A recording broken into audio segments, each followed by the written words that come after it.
True love, isn't it magical? You found your soulmate at last, so not only will you not die alone, you can now live happily ever after. But very soon your snugglebum's little quirks that were once so endearing start to become bloody infuriating. Every other word is darling. You don't listen. Should you have your hands just down your trousers?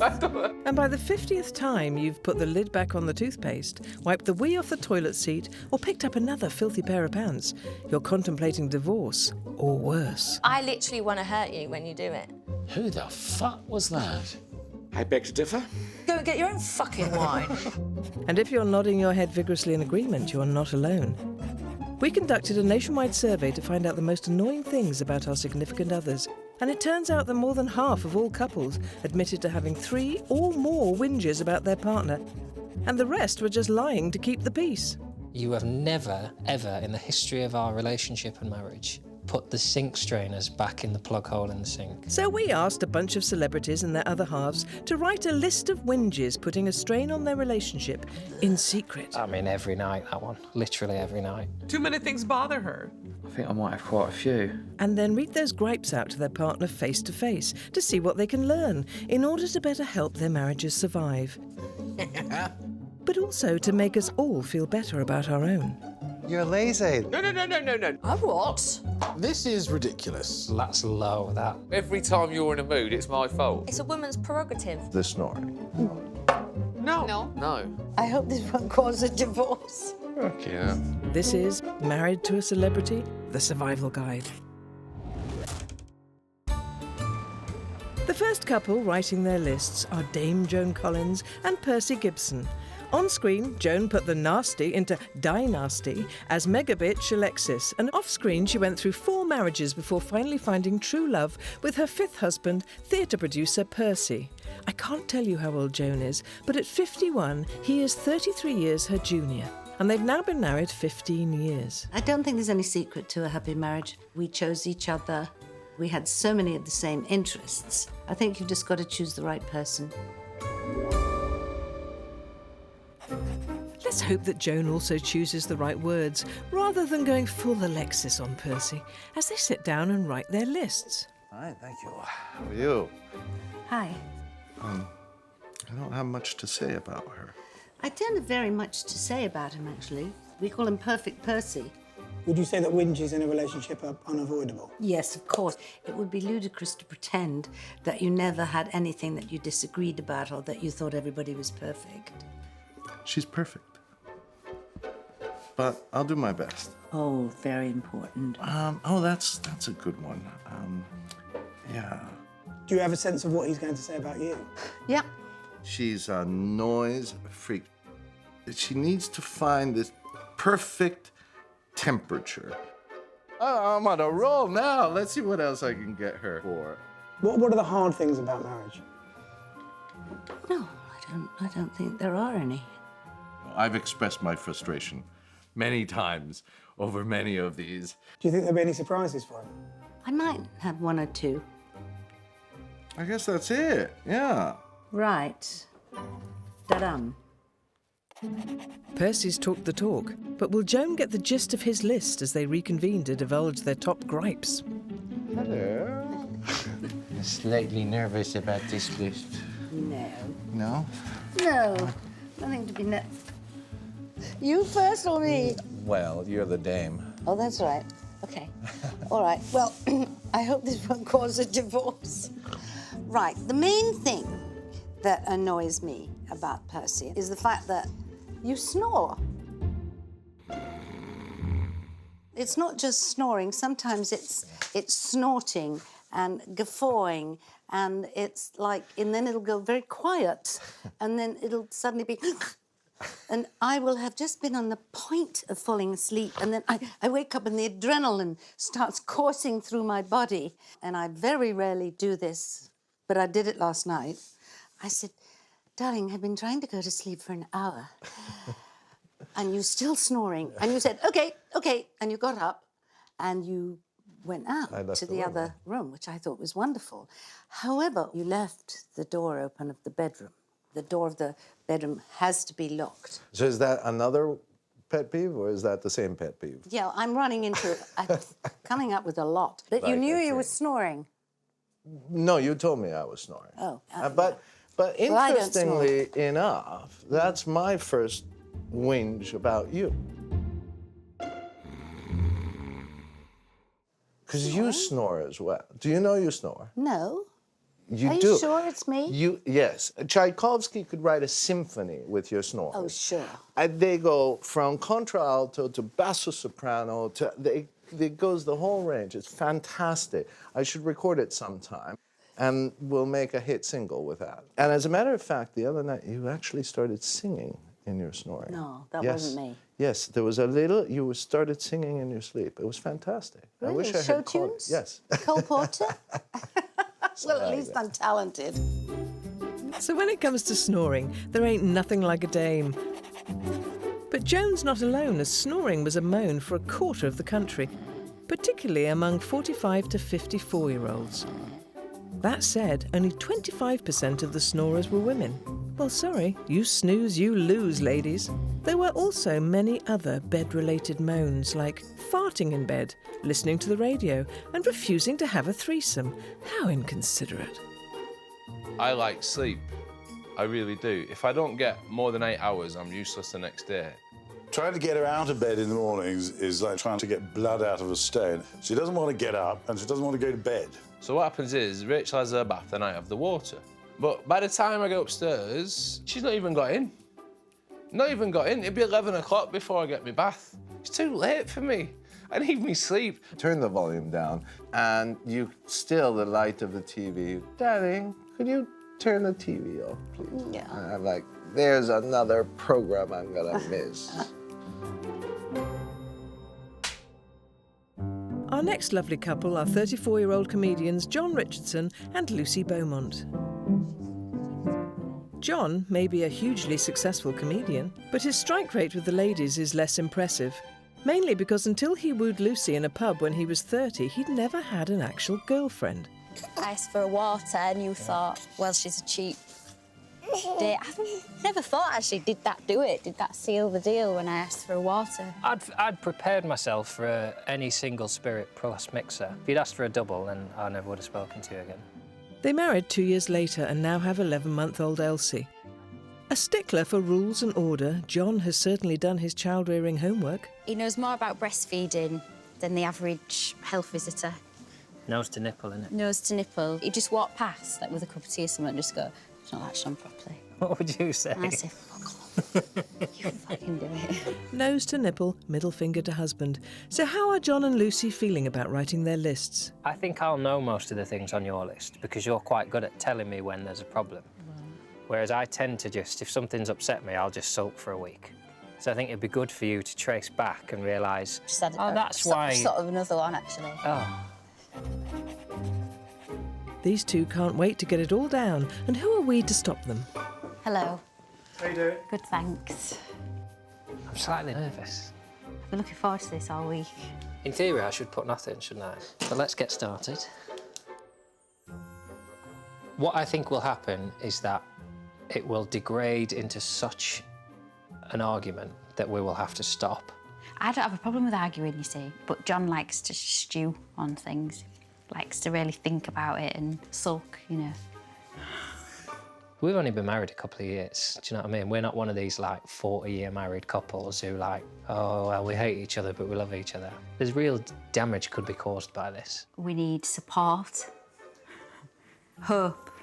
They generally all occur repeatedly, otherwise I wouldn't mention them. One-offs, I just sort of let go. Because he never had a relationship before me, so I think he thinks I'm neurotic and hard to live with, and actually, he ain't got a clue. I threw some broccoli across the room the other day because of this. I do a lot that pisses him off, I know that, but and I don't want to stop doing them either. I've lived with other men who've done a lot of these things, but with friends, you can just never see them again. But with your wife, you can't really use that solution. I've lived with worse people. I was going to say that sounds awful. I've lived with someone even worse than her. Should we go and get on with it then? Yeah. Let's do it. Come on then. Oh, God, I'm going to be single again.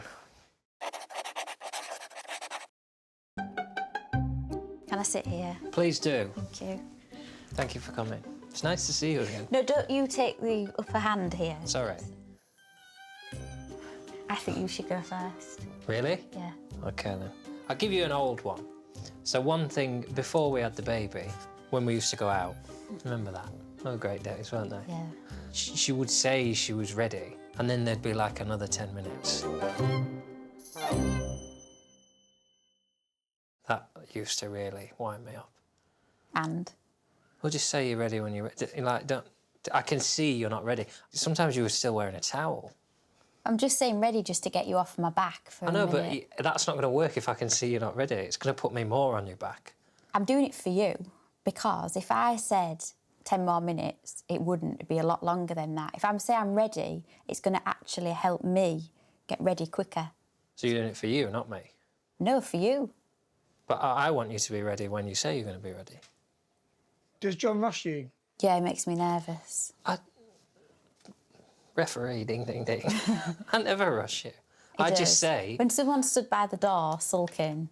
I don't think that's rushing you to say 2 days in advance, let's be at dinner at 7:30. And then I'm rushing you at 6:30, but that's because we need to leave at 6:30. It's all about timings, you see. Everything's got to be about timings. But that's the way they measure restaurant bookings. If you're 5 minutes late, it's fine. It's not 5 minutes, though. It's half an hour. Is it? What? When?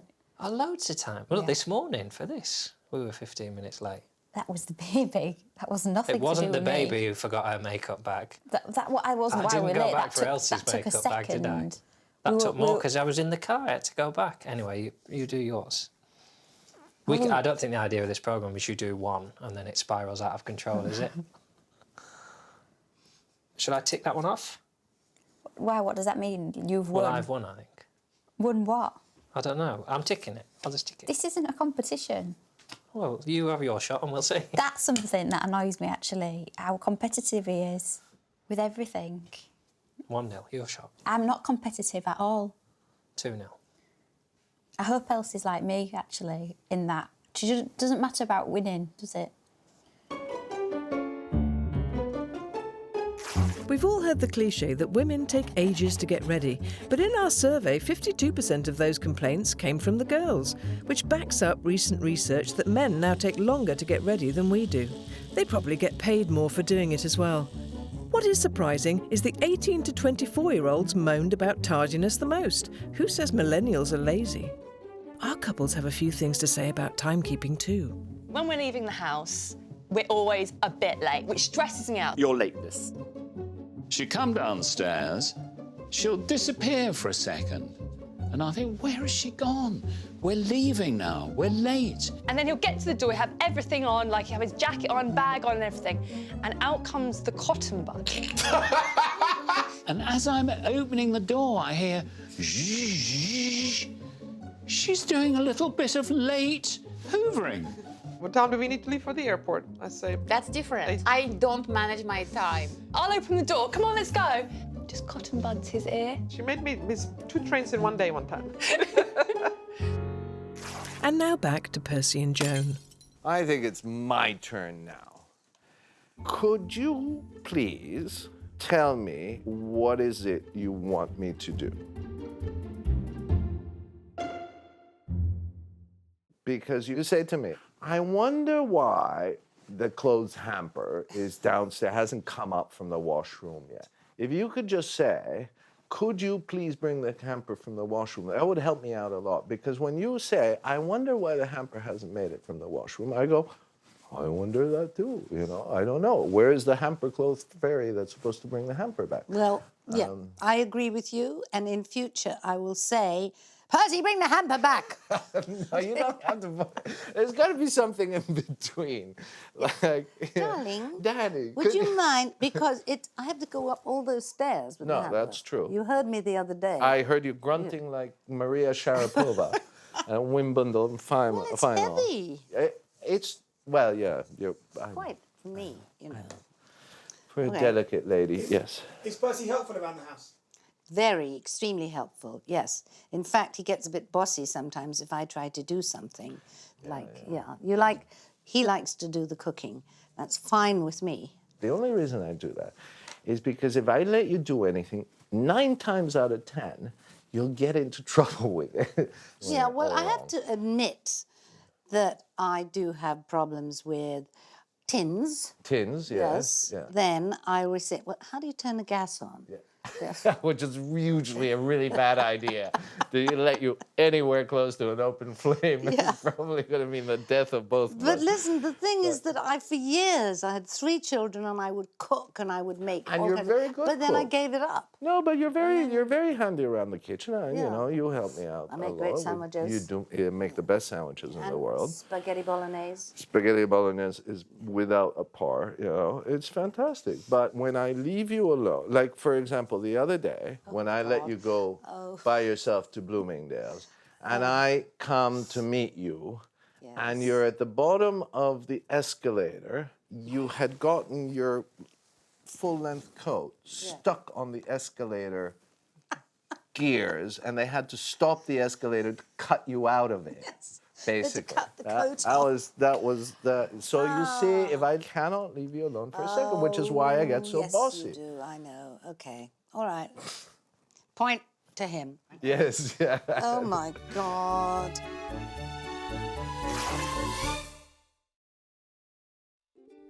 Our third couple are former England cricketer Freddie Flintoff and his wife Rachel. They met when Rachel was running a hospitality event at an international match Freddie was playing in. It was in 2002, Edgbaston Cricket Ground. It was after a day's play, and in them days you went and had a pint with the sponsors after, you could do. So you know what I was like, you know, a free pint. And I saw Rachel in there, across the room. Oh, she's all right, isn't she? Well, that's it. Freddie bowled his maiden over, but was nearly out for a duck on the first date. My ex-girlfriend told a story on that Sunday morning in the News of the World, didn't she? Mm. And the headline read, Flintoff's love-making like he's bowling, hard, fast and short of length. So it was an interesting start. Freddie proposed within a year of that meeting, and they tied the knot in 2005. Now they live in Cheshire with their children, Holly, Corey and Rocky, and their list of pent-up, unsaid complaints. Do you know what? I'd be interested to find out what Rachel's written. I've got a good idea of quite a few of the things. I think I've left the obvious ones out. I think the few that I whinge all the time I haven't actually said, because I think you'd know that that was coming. So thought I'd surprise you a little bit. At least you've admitted to whinging all the time. It's progress. So, time to throw caution to the whinge. Hi. I'm hoping that it's going to be a valuable exercise. I hope that we can address some of these problems. But let's be honest, it could go completely the other way, couldn't it? Don't think he actually listens to a lot of what I say.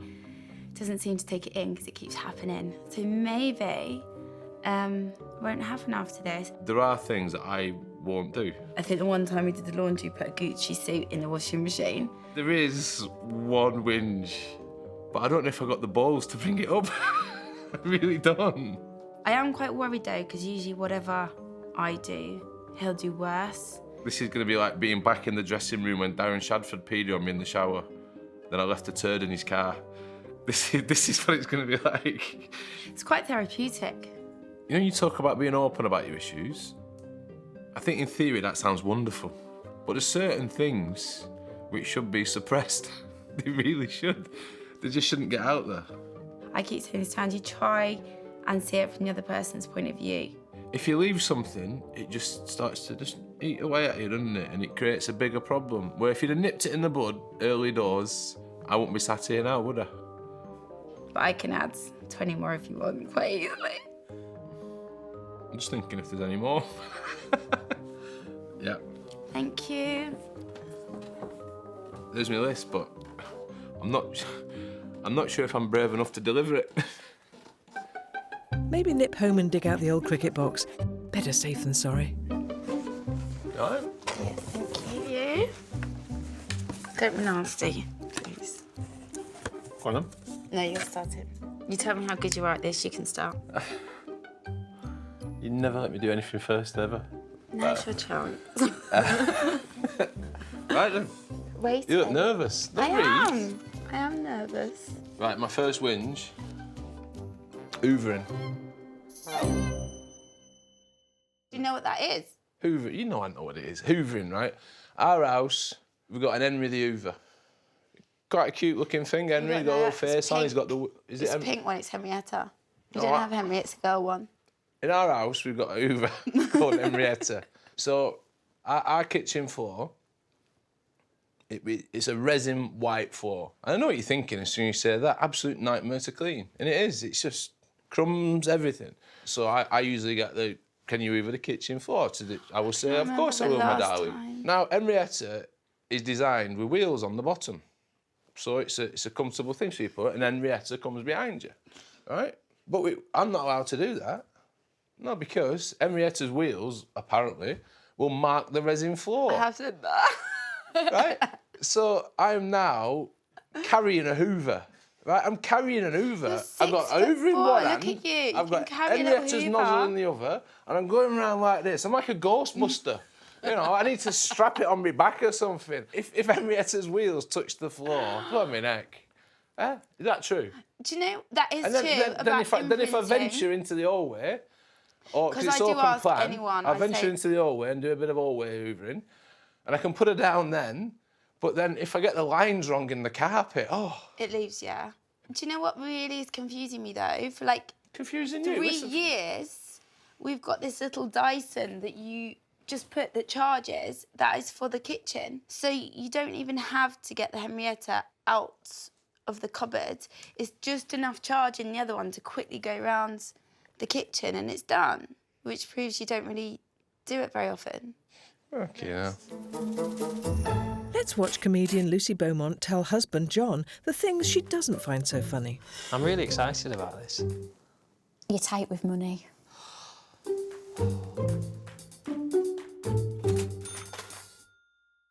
That's low. That's really...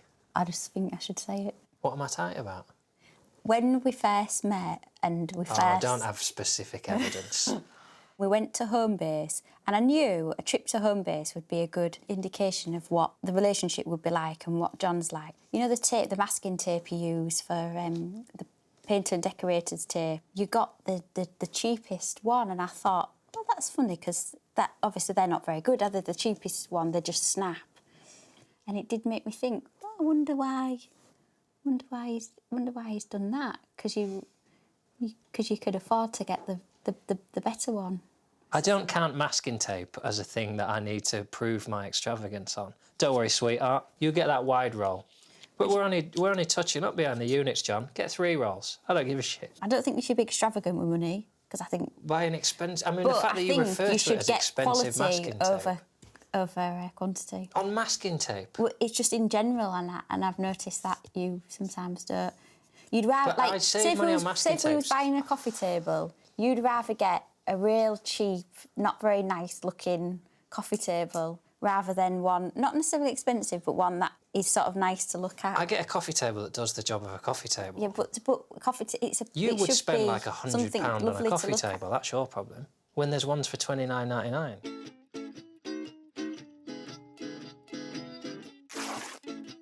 Okay, I don't like the fact that you use the stairs as a laundry chute. You literally just, anything you've got, instead of putting it in a laundry basket, you just get all your dirty stuff and you just throw it. So when you look down, there's all your like dirty pants and stuff. And it's not that, it doesn't go, no, it doesn't just go straight down. What happens is it kind of goes on all the stairs on the way down. And it's really minging. I think it's rude and disgusting. You're lucky to have me washing your pants and stuff anyway. Firstly, my pants aren't that bad. All right, my gym ones from time to time can get a little bit rough. The worst thing is... They're not as bad as she's making out. There's no gold watches in them. He doesn't realise that sometimes I'm even washing his clothes and I'm down there and it falls on my head as well. Like, that's really out of order.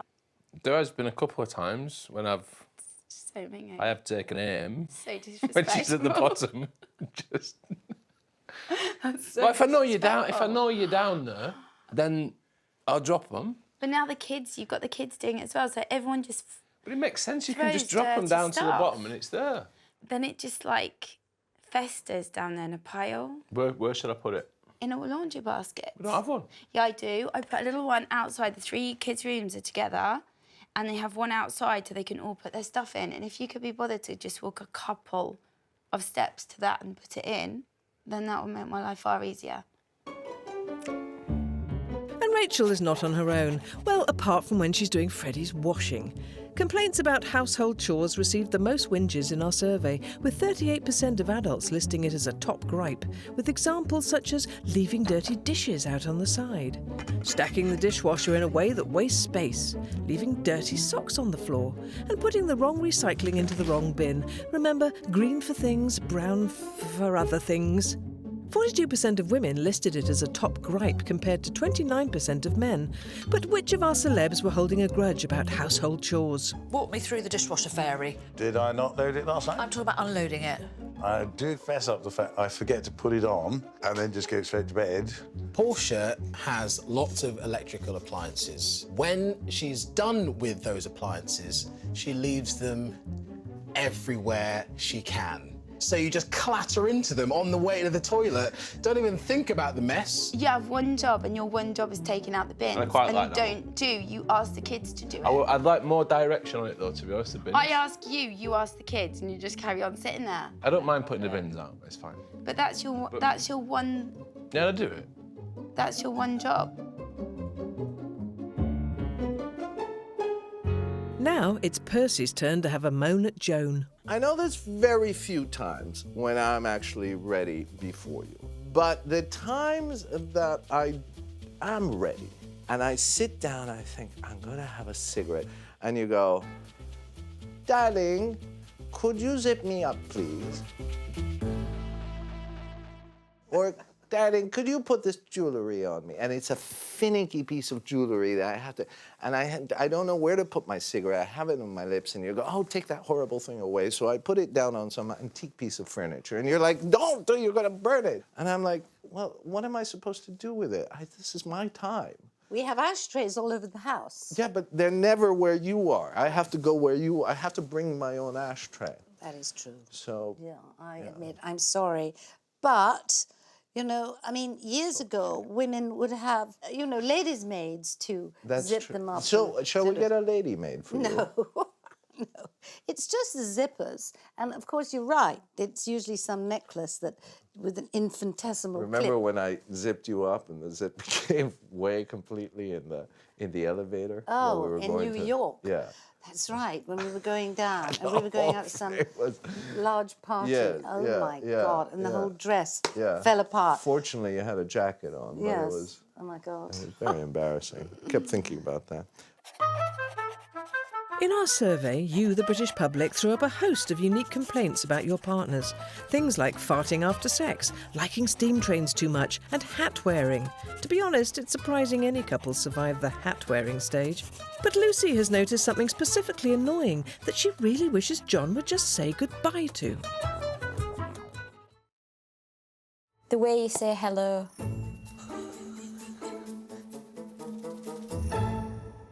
I mean, you're saying I'm tight and the way I say hello irritates you. Hello, like that? Yes, like that, to everybody. Hello. So you say, like you walk in a room and you go, hello. You changed it then. Do it Sometimes properly. I vary my hello. Do it properly. Do it. Hello. Oh, it's not doing it properly. Do it how you actually do it. I mean, He does I've it already as if seen he's you already today. pissed off with you before you've opened your mouth. He does it to everybody. I am. Will you just do it? I know. You know. We would you have to. know. I would have to go out and come back in. I'll go out and come back in as if I hadn't seen you. Patronising the way he does it. Hello. Yes. How did you feel when he did that? It was shorter. Yeah. Clipped. That's a long one. Guarded. Well, I'm glad that's coming across. That's what I mean. I don't want a hello that says talk to me. I don't want to be talked to. I want a hello that says you're Go here, away. so let's deal with it. What job have you You say come to hello, do? but you actually mean goodbye. Wow, that's deep. That's a big shock, that one. Because in my head, I'm putting on a chirpy hello. Hello. That's what I'm trying to come across. Yes, that's it, yes, but he doesn't come across like that. Right. Did you once tell me you didn't like the way I said yeah as well? Yeah. No. No, that was someone else. This is the weirdest and most wrong out of everything you do. Robbie Savage bought him a Fitbit for Christmas, but there's certain intimate moments in the bedroom you should take your Fitbit off. Things are happening, and then your husband's wrist is flashing, telling him, like, his heartbeat and how hard he's working. It's really wrong. I just want to get my steps in. When I get excited, my legs start going. So the steps go on. Go on, go on. But if I try a bit harder, I can get to 4,000 calories. That's what I've set my goal for the day. It's like so if I'm at 3.8 and it's, It's like you're seeing it as another training session rather than anything else. It's really not nice. Well, I don't know what to say. I've never thought about it like I've never thought about it like that. But when you check, because I have it connected to my phone, and it shows where your heart rate peaks, and you go, oh yeah, well, that was a good week. All right, moving on. And I've seen you check it too, so.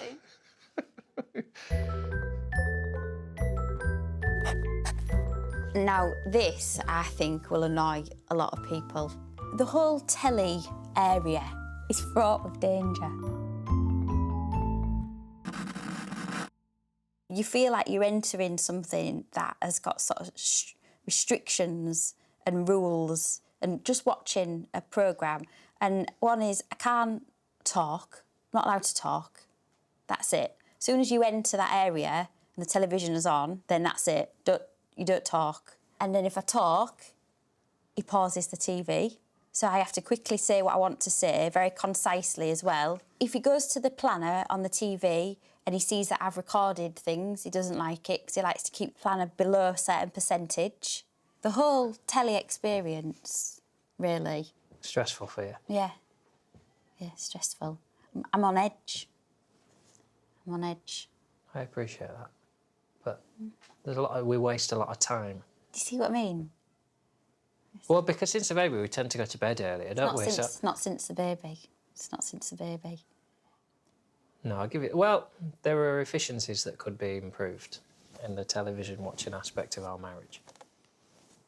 Britain's Got Talent, 3% every show. You watch it, you leave it on there. You've got to delete it, get the memory back up. But there's so much memory on it. We never, ever... Oh, we've been never, below ever, 10%. Ever filled it. We've been below 10%. I mean... Your big problems are your things like your 24 hours in A&E that are series linked and they're ticking over. Suddenly you've got 15 of them. Who's going to watch 15 hours of hospitalised people? Me. Like, when is that fun? Me. Of an evening, you finally got Elsie to bed, the screaming has finally stopped in the house, and you're going to watch someone have a bloody appendectomy or something as a nice chill out. Oh, this guy's come off his bike. Let's watch that while we have our tea. That programme teaches you about life. That it's going to end. It's life affirming. Well, yeah. Awful. But I don't mind you watching it, but delete it. 2%, bang. Then we can record something else, can't we? Okay. God, I could see that back in my head. I look like a right dickhead. Yeah, that's why I left it there. Yeah, thanks, mate. Not being allowed to relax, ironically, got a tense response in our survey, and it was 90% men who moaned about it, saying, she talks to me when I'm reading, gets annoyed when I'm playing online games, and knocks on the bathroom door when I'm inside. It's doubly annoying if you're playing Call of Duty when answering nature's Call of Duty. But our celebs seem more frustrated by their partner's inability to chill out themselves. She never, ever sits down, ever, and just does nothing. Another thing I have to do before I can get my head down after a tough day's work, I've got to check everything's been switched off. She's always on the move every second of the day. Yep. So every night, the washing machine's off, right? She's downstairs, she's upstairs, she's middle of the house, she's outside, she's shopping, she's back, she's out again. Never, ever sit still for a moment. It's because I like to keep you guessing. And then I'll come back up and then, have you checked the iron? No, I've not used it. So then I've got to go downstairs and check the iron. And it's not even out, it's never been used. Well, I'm sitting here now, so enjoy it whilst it lasts. Now we return to John and Lucy for John's final plea. This is the chance to explain, really. She only ever has a pudding if I'm having a pudding. Even if she really wants a pudding, and you say to me, I'm really excited about having a pudding, I say I'm not having one, but I'll have a coffee, and she says I'm not having a pudding. She's just depriving herself of joy because you want me to feel guilty about having a pudding as well. There's no guilt involved. I want it to be a shared experience. I like to have a pudding when you're having a pudding so we can both say, oh, this pudding's nice.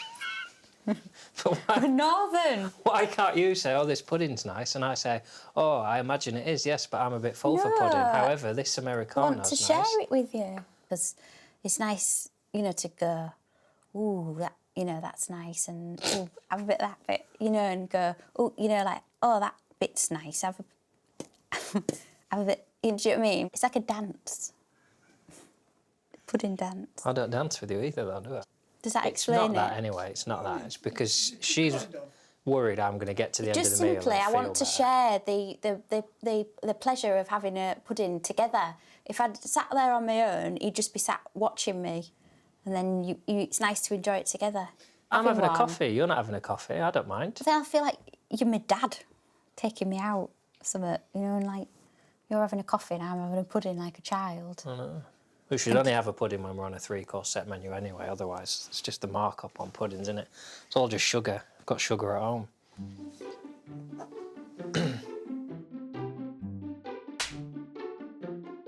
This one is like, it's quite delicate. What are you going to say? Well, it's something which needs addressing. It really does need addressing. I have nothing that needs addressing. It's to do with toilet habits. What are my toilet habits? They just don't go down. What doesn't go down? Right, you use the toilet, right? What doesn't go down? If you let me explain. I don't even know what you're talking about. Rachel, right, you use the toilet and you do your business and then you flush it, and that's the last you've seen of it. You've sent it off to the sea, right? It's disappeared. My Maltesers. Rachel, it's like Halloween every night in our house, bobbing for apples, right? You go to the toilet, you lift the pan up and then there's one there floating. You stood there and you think, what am I going to do with it? How do I get it out? Yeah, but I can't burp or fart, so I think it's just like airy poos. I don't know, I can't get the air out other ways like you do constantly. So maybe that's how my air comes out, I don't know. So what I've got to do to get rid of them before I do my business, I've got to get some sheets of roll and lay them on the top. So when you flush it takes it down and it disappears. But it doesn't always happen first time. This thing might return 2 or 3 times before I'm done. Water meter's off the roof. Well, I think Malteser poos are quite ladylike, actually. And I remember when I was trying to look for a certain picture on your phone of the kids, I found a picture of one of your poos where you'd done such a big poo that blocked it, that you sent it to all your mates. So if anyone's got a problem with poos, I was quite proud of it. Mine's ladylike, that was disgusting, and I wouldn't take pictures of my poos and send them to my mates either. I've got a picture of it in my head right now. now. So if anyone's got a problem, I think that... No, it's not. I'm going to defend myself on that. My mate, Mungo, we always had this joke of where we can do one and then take a picture and send it. But it just, so it wasn't just once? No, it just escalated. Yeah. I'm going to take pictures of yours now. Why would you do that? I don't know. Why on earth would you take pictures of my poos? And who would want pictures of it? Any more? No. In our survey, 5% of grumbles zoned in on the toilet area, and you won't be surprised to hear that 90% of the time, men were the culprits, with a host of all too familiar examples of their poor toilet etiquette, such as weeing outside the toilet bowl, old school, not using air freshener after number 2ing, unfabrizable, leaving skid marks in the toilet, a classic, and the old favourite, leaving the toilet seat up. How retro. Phew, after all that, will someone crack a window in here, please? In my experience, no man knows what a toilet brush is, and certainly not what it's for. And you are no exception. Going to the toilet is a massive event during the day. Vape's got to go in there, the phone's got to be in there. So you take it out, then where do you go from there with it? I mean, I had no idea. Honestly, I mean it, seriously. Just go in, do your business, leave. I think you're actually Why? supposed to take your time. I think you're advised. I'm sure I've heard this before, that you're not supposed to rush it. You never change the toilet loo roll. What do you mean change it? You mean refill it? You leave me with one piece of paper. How gracious is that, darling? I'm always changing the loo roll. Doesn't Stephanie do that? For her last performance, Dame Joan takes centre stage. He calls me darling, and I like that, and I call him darling. And I sometimes hear him talking to people that he barely knows on the phone, and every other word is darling. Why are you calling those people darling? And he says, I wasn't. Yes, you were, and you said you only called me darling. And then he'll say, yeah, well, you call everybody darling. And I said, well, I'm an actress. We all call everybody darling. It's part of being a lovey.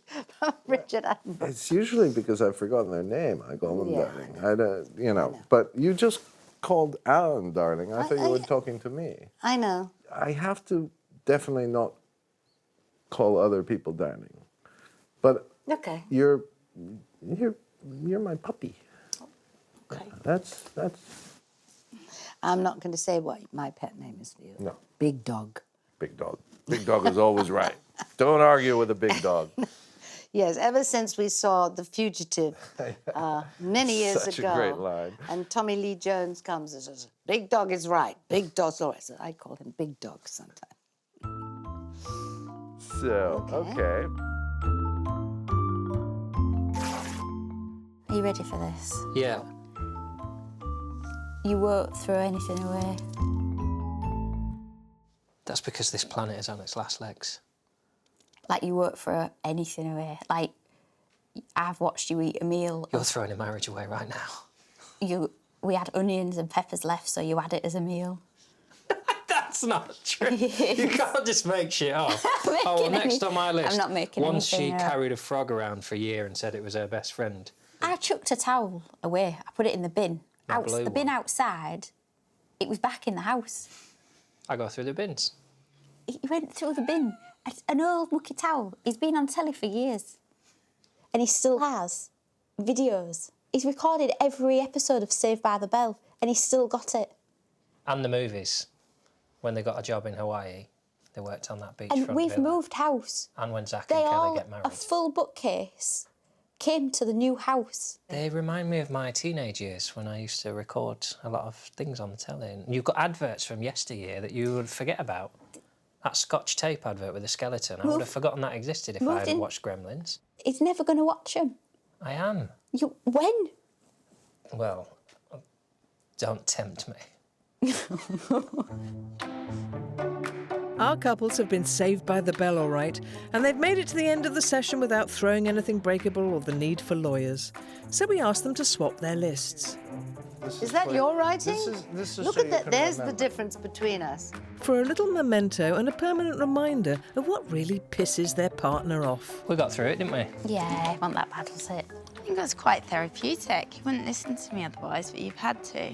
I love the exclamation mark on he snores. The one thing it has shown is that there's actually nothing that big going wrong. Stop snoring. All right, we can't help it. Everybody snores, apparently. And what, if anything, are they willing to take on board? Are you going to stop being so tired? That's the one. I'll be honest, I can't remember a single other gripe you had. There's far worse things to worry about, like floating poos. Have you done enough? Have Have I you done- complained about me Are we enough? still married? Yeah, so- Are we going to have another 15 years? I hope. It's a towel. It's a Fitbit. I didn't know I was tight. You did. Oh, just dropped £2. Probably just leave it there. Not bothered. Doesn't matter, does it? The inquest will start as soon as we walk out of here now. I think they could have been worse. They could have been a lot worse. I think if that's all we've got to whinge about, I think we're all right. Yeah. Well, I saved the big ones for the drive back.